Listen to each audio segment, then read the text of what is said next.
Hi guys, this is Sham in Japan. இன்றைக்கி நம்ம ஒரு இன்ட்ரெஸ்டிங்கான ட்ரோன் டெக்னாலஜி பற்றி பார்க்க போகிறோம். எனக்குமே ரொம்ப ஃபேவரட்டான ட்ரோன் இதோட நேம் ஐபிஸ் 2.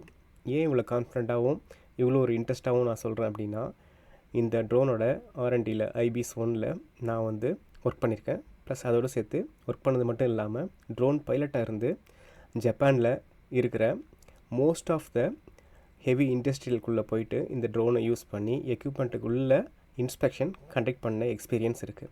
அதனாலவே எனக்கு இது ஒரு ரொம்ப இன்ட்ரெஸ்டிங்கான டாபிக் இன்றைக்கி உங்களோட பேசுகிறதுக்கு. இந்த ட்ரோனை பற்றி மேபி நம்ம தான் ஃபஸ்ட்டு இந்தியாவில் பேசுகிறோம்னு நினைக்கிறேன். மேபி இருக்கலாம், ஓகேவா? நான் கான்ஃபிடன்ஸ் சொல்ல முடியாது. மேபி தமிழில் பேசுகிறது நம்மளாக இருக்கலாம், மேபி இந்தியாவுக்குள்ளேயும் பேசுகிறது நம்மளாக மட்டுமே இருக்கலாம். ஏன் அதுக்கு முக்கியமான ரீசன் அப்படின்னு பார்த்தீங்கன்னா, ஒரு லாங்குவேஜ் பேரியர். இப்போ தான் லிபராவேர் இதை R&D பண்ணிகிட்ருக்க கம்பெனியுமே அவங்க கொஞ்சம் அவுட் ஆஃப் த பாக்ஸ் அப்படிங்கிற மாரி ஜப்பானுக்கு வெளிலையும் இதை மார்க்கெட்டிங் பண்ண ஆரம்பிச்சிருக்காங்க, ஓகேவா?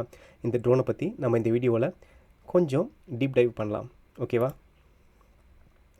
ஏன் இது ரொம்ப ஸ்பெஷல் அப்படின்னு நம்ம பார்த்தோம்னா, இது வரைக்கும் நம்ம ட்ரோன் அப்படின்னு பார்த்தோம்னா மோஸ்ட் ஆஃப் த ட்ரோன் நம்ம அவுட்டோரில் ஃப்ளை பண்ணி அதை டேட்டா கலெக்ட் பண்ணி அந்த டேட்டா வச்சு நம்ம ஏதாச்சும் பயன்பாடுகளுக்கு பயன்படுத்துகிற மாதிரி தான் இருக்கும். ஆனால் இந்த ட்ரோன் நம்ம பார்த்தோம் அப்படின்னா ஒரு டார்க் பிளேஸ், ஆளுங்களே போக முடியாத இடம், நான் ஜிபிஎஸ் லொக்கேஷன், அதுமாரி இருக்கிற மோஸ்ட் ஆஃப் த இண்டஸ்ட்ரியல் ஏரியாவுக்குள்ளே இருக்கிற எக்யூப்மெண்ட்டுக்கு உள்ளார ஃப்ளை பண்ணி நம்ம டேட்டாவை கலெக்ட் பண்ணுறது தான் இதோட மெயின் பர்பஸ், ஓகேவா? ரொம்ப சின்னதுங்க.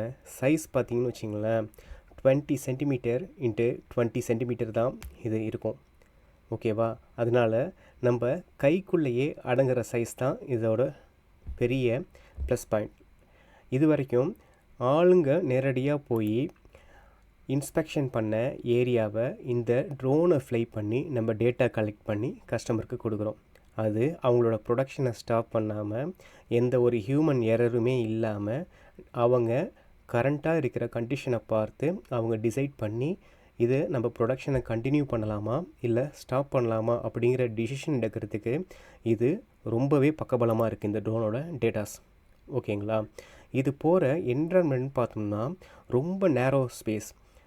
ஏன் அப்படி சொல்கிறேன் அப்படின்னு பார்த்தீங்கன்னா, இந்த டக்ட்டு இந்த ஏரியாலாம் பார்த்திங்கன்னா நம்மளுக்கு ஒரு ரேடியஸ் ஒரு 1 மீட்டர் கூட இருக்காது. ரொம்ப கம்மியான ரேடியஸ் இருக்கிற இடத்துக்குள்ளே கூட இது ஃப்ளை பண்ணும், ஓகேங்களா? ஆனால் இதுக்கு ரொம்பவே முக்கியம் பைலட்டிங் ஸ்கில்லும் ரொம்ப முக்கியம். ஏன்னா இங்கே ஜிபிஎஸ் கிடையாது, ஓகேவா? எந்த ஒரு சென்சார்ஸும் கிடையாது. அதனால் பைலட்டிங் ஸ்கில் முக்கியம். அதோடு சேர்த்து இந்த ட்ரோனோட ஒரு பெஸ்ட் ஒரு ஸ்டெபிலிட்டி அப்படின்னு பார்த்தோம்னா, இப்போ இந்த வீடியோவில் பார்க்குற மாரி இது ஜஸ்ட்டு ஹிட் பண்ணுறதுக்கு, ஜஸ்ட்டு வாலில் இடிக்கிறதுக்கு, இதுமாரி டச் ஆகிற இடங்கள் எல்லாம் மைக்ரோ ட்ரோனாக இருந்தால் என்ன ஆகிடும் அப்படின்னா, ஸ்டெபிலிட்டியை டக்குன்னு லூஸ் பண்ணி அந்த இடத்துலையே கிராஷ் ஆகிடும். ஆனால் இந்த ட்ரோன் அவ்வளோ சீக்கிரம் கிராஷ் ஆகாது. இதோட டோட்டல் வெயிட் பார்த்திங்கன்னா 1/4 கிராம் கூட கிடையாது, அதாவது 1/4 கிலோ கூட கிடையாது, சாரி 250 கிராம் கூட கிடையாது, 243 கிராம்ஸ் தான், ஓகேங்களா? கையில் வச்சு பார்த்தோம்னா நம்ம கை சைஸுக்கு தான் இருக்கும் இந்த ட்ரோனோட சைஸ். மெயினாக பார்க்கணும்னா இந்த ட்ரோனோட மோட்டார்ஸ் டஸ்ட் ப்ரூஃப் மோட்டார்ஸை யூஸ் பண்ணியிருக்கோம். எதுக்கு அப்படின்னு பார்த்தோம்னா, most of the indoor environment ரொம்ப டஸ்டியாக இருக்கும்.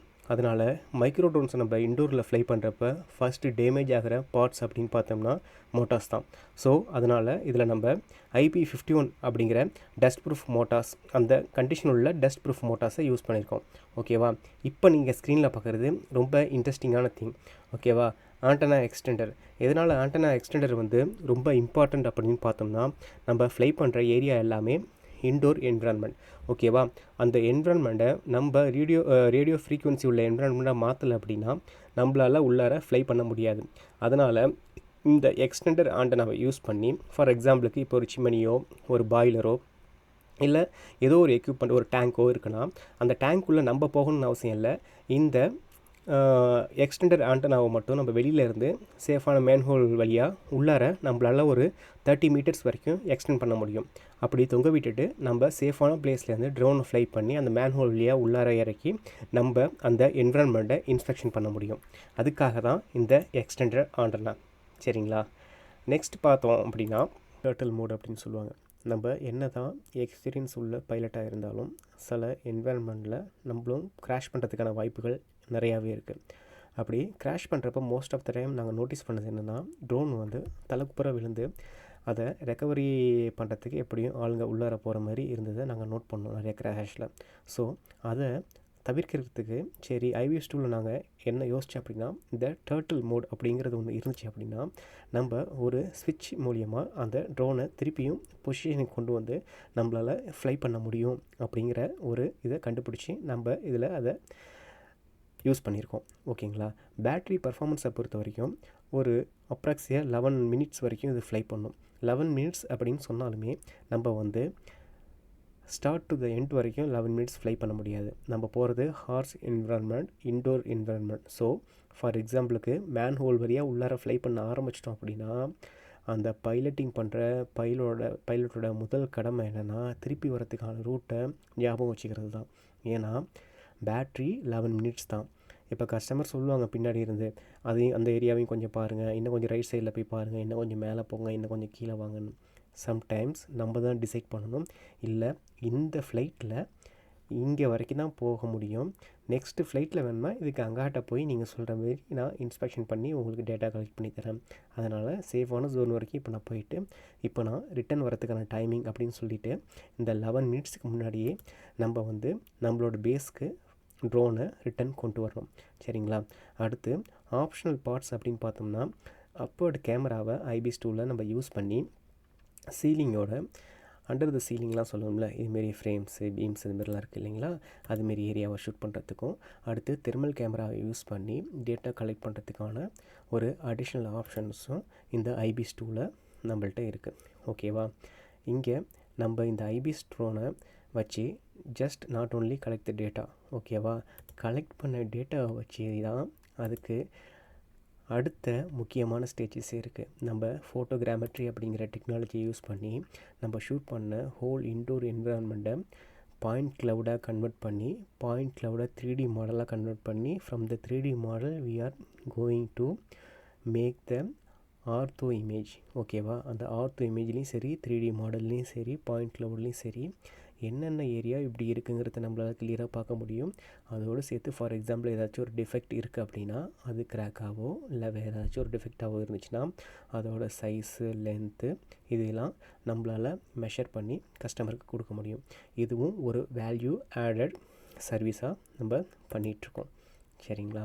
இது ரொம்ப இன்ட்ரெஸ்டிங்கான டெக்னாலஜி ஃபோட்டோகிராமெட்ரி அப்படின்னு. இதை பற்றியும் ஒரு நாள் நம்ம தனியாக பேசுவோம். எப்படி பண்ணணும் அப்படிங்கிறதையும் இன்ட்ரெஸ்ட் இருந்துச்சுன்னா உங்களுக்கு நான் சொல்லித்தரேன். ஓகேவா. இது இன்டோர்லேயே மேக் பண்ணுற ட்ரோன், அதாவது இன்ஹவுஸ் R&D அப்படிங்கிறதுனால, அதாவது ஜப்பானுக்குள்ளேயே மேக் பண்ணுறது அப்படிங்கிறதுனால நம்ம ஃப்ளை பண்ணுறப்ப 100% சொல்ல முடியாது எல்லா இன்ஸ்பெக்ஷனும் நம்ம சக்ஸஸ்ஃபுல்லாக ஃப்ளை பண்ணி டேட்டா கலெக்ட் பண்ண முடியும் அப்படிங்கிறது.